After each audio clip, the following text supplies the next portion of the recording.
სახელითა მამისაითა და ძისაითა და სულისა წმინდისაითა ჩვენთან არის ღმერთი. მადლობა უფალს იმისათვის, რომ აი ამ ერთობაში, სადაც შემოვკრიბა ჩვენ დღეს ლიტურგია არის, საიდუმლო, რომელიც აღესრულება აი ამ ერთობაში სწორედ და ძალიან დიდი მადლიერება გვიღირს ჩვენ იმისათვის, რომ უფალმა აი ამ ერთობაში მოგვიწოდა ჩვენ და მადლობა უფალს ყველაფრისათვის, მადლობა უფალს იმ განვლილი კვირისათვის, რომელიც ჩვენ შეიძლება ყველას ერთმანეთისთვის არ გვისაუბრია, არ გვილაპარაკი ამაზე, მაგრამ ეხლა დამეთანხმებით ყველა ალბათ, რომ განსაკუთრებული იყო ეს კვირა, რითი იყო განსაკუთრებული? იმით, რომ კაცთა მოდგმის მტერი, რომელსაც ზულს ადამიანი ცდილობს, რომ რაც შეიძლება მეტად წაკიდოს ადამიანები ერთმანეთს და მას განსაკუთრებულად ზულს ქრისტიანები. მას განსაკუთრებულად ზულს ისეთი ღონისძიებები, როგორიც არის ლოცვა, მარხვა, სიკეთის კეთება, მოწყალება და რა თქმა უნდა ყველგან ცდილობს, რომ თავისი საქმე აკეთოს. მე მინდა შეგახსენოთ ყველას, რომ არის ცოდვები, მომაკვდინებელი ცოდვები და არის მათი საპირისპირო სათნოებები. აი მაგალითად, მრისხანების სული მძვინვარებს განსაკუთრებულად ამ კვირაში. შეიძლება თქვენ გახვედით, ესე რომ ვთქვათ, ამ ხრივ გაიარეთ ეს ბეწვის ხიდი, მაგრამ სხვა ადამიანებისგან წამოვიდეს შეიძლება ეს სული და ჩვენ უნდა ვიცოდეთ, რომ მრისხანების წინააღმდეგ ჩვენ რითი უნდა შევიჭურვოთ? უნდა შევიჭურვოთ სიმშვიდით. აი ჩართული იყო მარიამ მეგვიპტელის მუხლები, ჩვენ კრიტელის ლოცვებს კითხულობდით და მარიამ მეგვიპტელის მუხლები. რა თქმა უნდა, ეკლესია, იცით რა, ეკლესია გარდა იმისა, რომ დედა ეკლესიამ ყველაზე კარგად იცის ადამიანი, დედა ეკლესიაში დაუნჯებული არის აი ამდენ საუკუნოვანი გამოცდილება და განსაკუთრებული ბრძოლა არის სიწმინდისადმი, აი სიძვის სული ებრძვის ადამიანს. ჩვენ უნდა ვიცოდეთ, რომ სიძვის სულის საწინააღმდეგოდ ჩვენ უნდა შევიჭურვოთ სიწმინდის სულით და ყველა სხვა, რომელიც აი სახელები თქვენთან დაარქვით, ყველა მანკიერება, რომელიც თავს გვესხმოდა ჩვენ აი ამ კვირის განმავლობაში, ყველას აქვს თავისი საპირისპირო და საწინააღმდეგო და საბოლოოდ აუცილებლად უნდა შეგახსენოთ, რომ ყველა ცოდვის და ყველა ბოროტების საწინააღმდეგო ჩვენ გვაქვს მოგცა უფალმა ერთი საოცარი საჭურველი, რომელიც არის მოთმინება.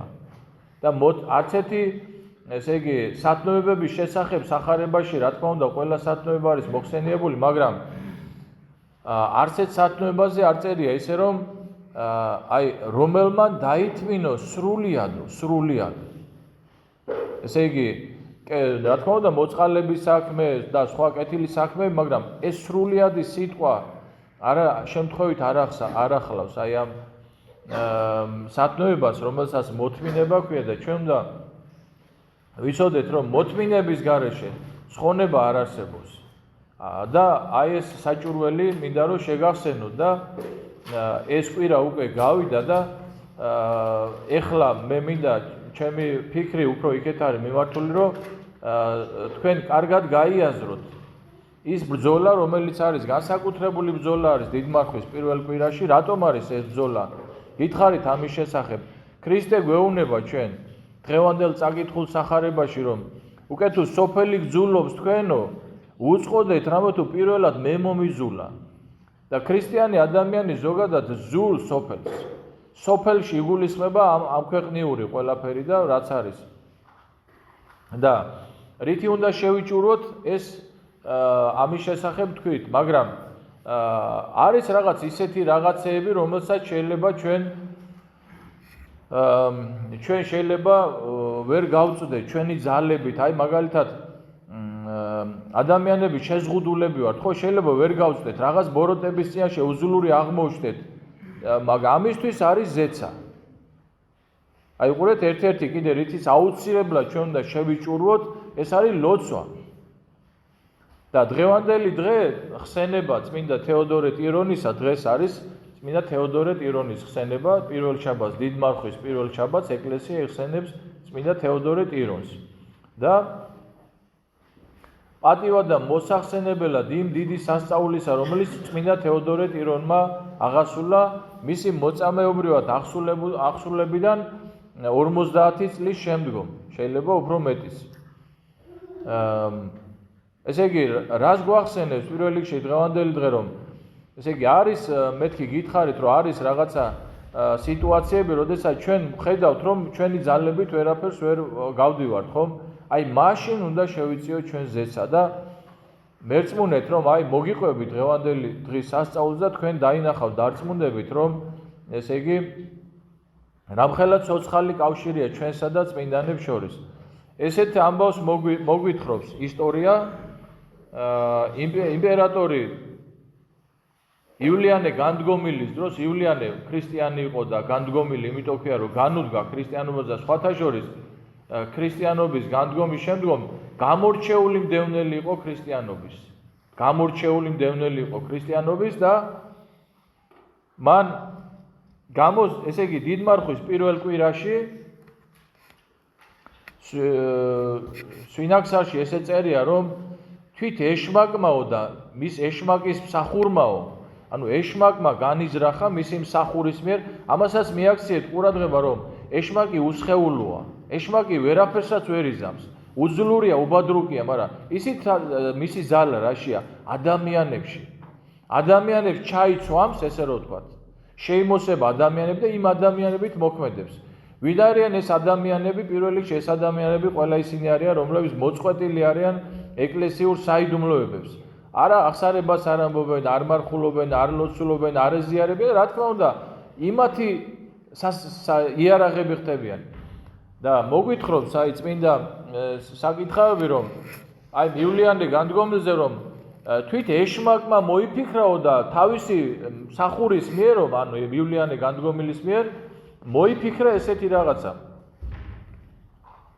ვინაიდან და რადგან პირველი მარხვაო, აი სხვათა შორის მივაქციოთ ყურადღება, პირველი კვირაო მარხვისო, განსაკუთრებული ჟამია, როდესაც ჩვენ განსაკუთრებულად ვიღწვით ჩვენი წოდების მოსანანიებლათო და განსაკუთრებულად ზულს ეს ეშმაკს ეს პერიოდი და ესეთი რაღაცა მოიფიქრაო, რომ იულიანე განდგომილმა დაიბარა მაშინ ვინც იყვნენ აი საკვების გამყიდველი ორგანოები რაღაც ესეთი დაახლოები და ყველა გააფრთხილა, რომ დიდ მარხვის პირველ კვირაში საკვები, რომელიც ბაზარში იყიდებოდა, შეესვარათ, ესე იგი ნაკერპავით და ამით დაერღვიათ ქრისტიანების სიწმინდე. იმ პერიოდში კონსტანტინოპოლის მთავარეპისკოპოსი იყო ევდოქსი და ნახეთ რა ხდება.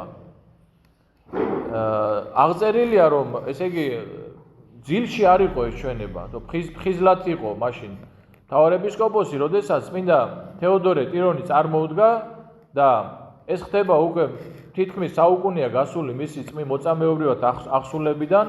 მაქსიმიანე იმპერატორის დროს ეწამა წმინდა თეოდორე ტირონი ახალწეულს ნიშნავს, მებრძოლს, ჯარისკაცი იყო და გამოეცხადა წმინდა თეოდორე ტირონი ეპისკოპოსს და ეუბნება, რომ აფრთხილებს, რომ ესე განიზრახა უსჯულო იმპერატორმა და ეპისკოპოსს ეუბნება, რომ შემოკრიბეოერიო. ხო და უთხარიო, რომ საჭმელი არ იყიდონო არაფერიო ამ კვირაშიო. ხო და ეპისკოპოსი ეუბნება, რომ კიო, მაგრამ ზოგიერთო აქო მარაგიო ამისთვისო. საკვებიო, მაგრამ არიან ადამიანები, რომლებიც დღევარ საზრდოზე არიან და იმათ რა უყო. და მაშინ უთხრა თეოდორე ტირონმა, აჩვენა ეს მოხარშული ხორბალი და უთხრა, რომ ამით დააპურეოერიო. ეპისკოპოსი ვერ გამოერკვა, კი მაგრამ ეს რა არისო და სიტყვით უთხრა, მოხარშეო ხორბალიო და ამით დააპურეერიო და რომ გადაიტანონ წმინდად ეს მარხვაო. მერე მოვიდა გონს ეპისკოპოსი და ეკითხება, რომ ვინ ხარო შენო და მერე გაიგო ვინც იყო და აი ეს კვირა ქრისტიანებმა გადაიტანეს ხორბალი და ყველანი მადლობდნენ უფალს. მოხარშული ხორბალით, აი თაფლიანს რო აკეთებ თქვენ, ეს აი ამ სასწაულის გასახსენებლად არის, ამას შეგახსენებთ ხოლმე ყველა კვირაში და ამ სასწაულის გასახსენებლად და სანუგეშოთ ჩვენ და აი ნახეთ ეხა მე რისი თქმა მინდა არის. ესე იგი რას გვეუბნება უпростоრად დღევანდელ დღეს ეკლესია? მე გითხარით რომ არის მანკიერება, არის მისი საპირისპირო სათნოება, მაგრამ არის რაღაცა ისეთი რომელიც აი მაგალითად შეიძლება შენ საერთოდ ვერც კი მიხვდე რა ხდება შენს გარშემო. აი მაშინ მიდიხარ და ეუბნები წმინდანს. ნებისმიერ წმინდანს, აი საერთოდ ადამიანებს ჩვენ აი მიწაზე ვინც ვართ, ყველას ყავს რაღაცა გამორჩეული წმინდანი. ეს რა არის? ისი ჩვენი განსაკუთრებული კავშირია იმ წმინდანთან. შენ შეგიძლია ნებისმიერ დროს მიხვიდე იმ წმინდანთან. აი თუ გინდა მაგალითად როცა ჩვენ ვეკითხებით ადამიანებს რომ რა შეუდგები მარხვას, არ ვიცი. ესე იგი მერყეობ იმისთვის რომ არ ვიცი შევძლებ თუ არ შევძლებ. რა შეძლებს ის სხვა საკითხია. ძირითადად ჭამაზია საუბარი. თხოვე კაცო წმინდანს, თხოვე წმინდა თეოდორე ტირონს, თხოვე რომელიმე წმინდანს თხოვე. აუცილებლად შეგეწევა და რას გვეუბნება ამით ეკლესია რომ ჩვენ რომ გონია რომ მარტონი ვარ დარჩენილები და რომ გონია რომ ჭყლიტავს ეს წუთი სოფელი, აი უკეთო სოფელი გძულობს თქვენო, იცოდეთ მე მომიძულა პირველიო. აი მაშინ ჩვენს გარშემო არიან უამრავი წმინდანები. უბრალოდ ჩვენი კავშირი უნდა იყოს მათთან. საკმარისია, აი ყოფილა შემთხვევა რომ გემი იზირებოდა და ვიღაცამ ახსენა წმინდა ნიკოლოზი და გემი გადარჩა. ესმით, აი ჩვენ უნდა მიმართოთ, ანუ კავშირი ჩვენი ნება არის ზეცასთან და თუ კი ჩვენი კავშირი იქნება ზეცასთან, მაშინ აუცილებლად იქნება შეწევნა, ამას გვეუბნება, ამით გვანუგეშებს დღევანდელ დღეს ეკლესია და ჭეშმარიტად დიდია, როგორც სტროპარში ვამბობ, წმინდა თეოდორე ტირონის სტროპარში, დიდ არიან სარწმუნოებისა საკვირველებანი. აი რაცა უნდა ადამიანი ამა ქვეყნის ძლიერი იყოს, ხო? გინდა მკლავებზე იქადოდეს, გინდა სიმდიდრით იქადოდეს, გინდა სხვა შესაძლებლობებით იქადოდეს, იმ საკვირველებას ვერ იზამს, რასაც სარწმუნოებრივი საკვირველება, როგორც დიდია სარწმუნოების საკვირველება და ჭეშმარიტად დიდია სარწმუნოების საკვირველება და ჩვენ ამისთვისაც უნდა მადლობდეთ უფალს, რომ ღმერთმა ეს გონება მოგცა ჩვენ, რომ რა მარგალიტია სარწმუნოება და ამისთვის უნდა გაუფრთხილდეთ ჩვენს ყოველდღიურობას, ჩვენ ყოველდღიურ ცხოვრებას და კიდევ ერთხელ შეგახსენებთ, რომ თუ კი ვხედავთ ჩვენ, რომ მეორე ადამიანი არ აქვს ამ შემთხვევაში მნიშვნელობას ვინ არის ისა, ვხედავთ, რომ აშკარად ეშმაკის სათამაშო გამხდარა, ჩვენ უნდა ვიცოდეთ, აი ჩვენის მხრიდან ჩვენ არ უნდა გავხდეთ მისნაირი ამ შემთხვევაში. აი ავიღოთ მრისხანება მაგალითად, ხო თუ შენ მისნაირი გახდი, ანუ იმას ხო ათამაშებს, შენც ჩაგითრია ამაში, მიხვდით? აი ეს საჭურველი გვაქვს ჩვენ და ამით შევიჭურვოთ. მარხვა გრძელდება, პირველი კვირა გავიარეთ, მაგრამ ამ კვირაში განსაკუთრებული ბრძოლაა და ამას საეკლესიო ისტორიაც მოწმობს, რომ განსაკუთრებული ბრძოლა იყო ამ კვირაში. როგორ გადავიტანეთ და რანაირად გადავიტანეთ, მე მაგალითად ყველანაირად ვცდილობდი, რომ ყოფილიყავი ჩვენებურად რო თქვა, ჩემთვის და ნაკლებად შეხება ადამიანებს, იმიტომ რომ ისეთი ადამიანებისგან წამოვიდა რაღაც მომენტებში, რაღაც თუნდაც აგრესია და რაღაცა, რომ აი მივხვდი აშკარად რაშიც იყო საქმე. ამ კვირაში, პირველ კვირაში და ბოლო კვირაში ჩვენ ესე ვიცით ხოლმე თქვა, რომ ფეხის წვერებზე უნდა ვიაროთ. ფეხის წვერებზე რას ნიშნავს, რომ აი ჩუმად, რომ არავისთან რაღაცა იმაში არ მოხვიდედა. რა თქმა უნდა, ბრძოლა ყოველთვის არის, მაგრამ ამ კვირაში განსაკუთრებული იყო და ღმერთმა დაგლოცვა თქვენ, რომელმაც აი ერთგვარად მშვიდობით გამოვიარეთ ეს კვირა.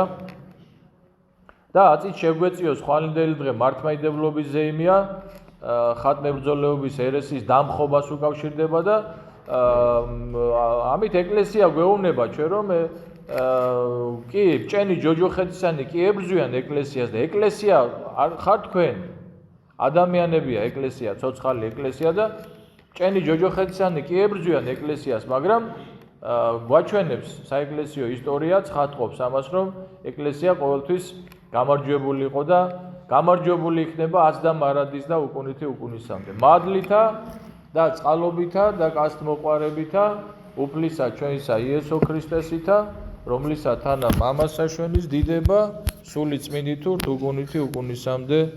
ამინ.